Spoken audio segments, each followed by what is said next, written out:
For today's video mga kasine, so nandito po ako ngayon sa BGC.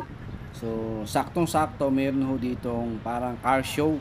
Magaganda ho ng sasakyan at saka hindi lang magaganda at expensive pa talaga. Grabe. Ayun.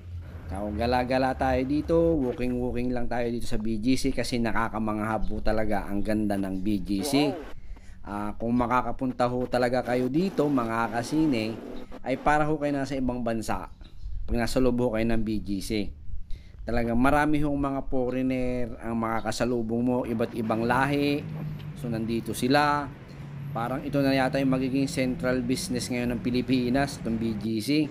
Although pag sinabing BGC, sigurado ho sosyal at siyempre expensive ho dito ang mga condo unit.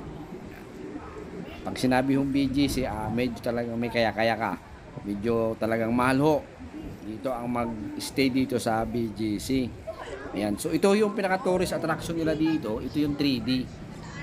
So for the meantime po, araw po kasi ng linggo ito. Yan, sarado ho yan. Ayan. Sarado ho yung kalye na yan para lang ho siguro yung makita nila yung ganda nung LED na yan. 3D ang pagkakagamit nila. Ang ganda oh. So talagang ang dami ho na nang pumupunta dito. So isa na rin ho ako sa nagpunta para masaksihan. So madami hong pasyalan, pang pamilya ho talaga dito. At kaliwat kanan din ho dito ang mga kainan. Kaya hindi ka ho talaga magugutom mga kasine. So yon mga kasine, tara tayo mamasyal at ikutin pa natin ng kaunting oras ang BGC Taguig. Dito lang po yan sa Metro Manila. O kita nyo mga kasine.